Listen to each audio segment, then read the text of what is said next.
Hi, I'm going to read you a bedtime story. Are you ready? Okay, here we go. This book is called The Best Nest. Mr. Bird was happy. He was so happy he had to sing. This was Mr. Bird's song. I love my house, I love my nest, in all the world my nest is best.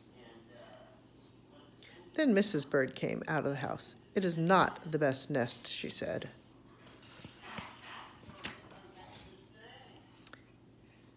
I am tired of this old place, said Mrs. Bird. I hate it. Let's look for a new nest right away.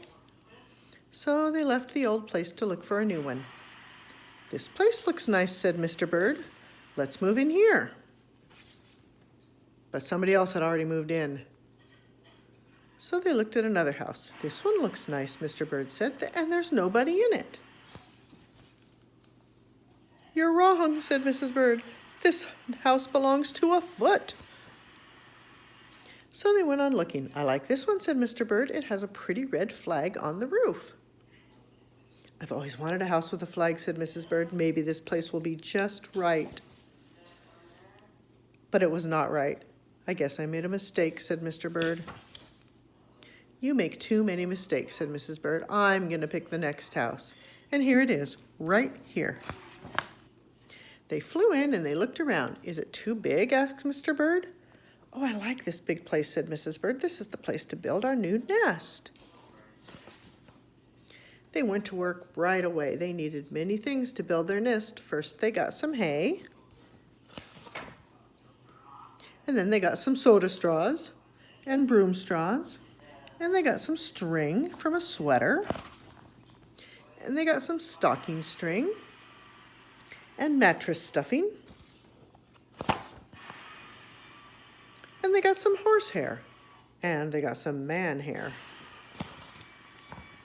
Soon they had all the hay, the straw, and all the string, all the stuffing, all the horsehair, all the man hair they could carry, and they took it back to their nest.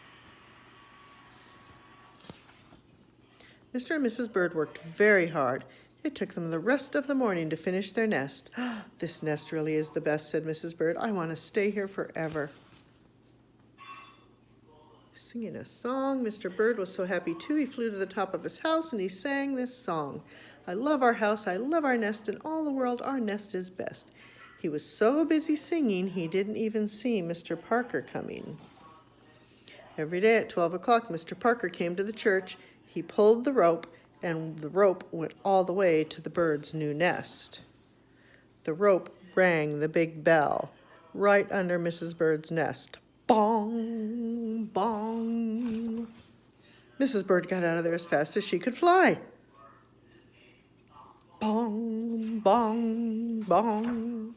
When Mr. Bird came in, he could see it was a mess of hay and string and stuffing and horsehair and man hair. And where was Mrs. Bird? I will look for her, he said, until I find her. He looked high and he looked low. He looked everywhere for Mrs. Bird.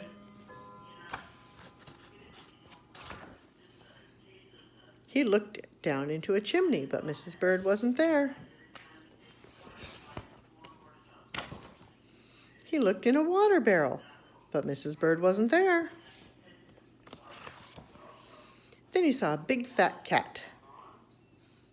There was a big fat smile on his face, and there were some pretty brown feathers near the cat's mouth. Mr. Bird began to cry. Oh dear, that big fat cat ate Mrs. Bird. Mr. Bird flew off. I'll never see Mrs. Bird again. It was getting dark. It began to rain. It rained harder and harder. Mr. Bird couldn't even see where he was going. Crash! He bumped into something. It was his old house, the old house that Mrs. Bird hated. I'll go inside until the rain stops. I'll rest here. Mr. Bird went in, and there was Mrs. Bird sitting there singing, I love my house, I love my nest, in all the world my nest is best. You here, Mr. Bird said. I thought you hated this old nest. Mrs. Bird smiled. I used to hate it, but a mother bird can change her mind, you see. There's no nest like an old nest for a brand new bird. And when the egg popped open, The new bird thought so too. The end. I hope you like your story. Have a good rest. I love you. Bye.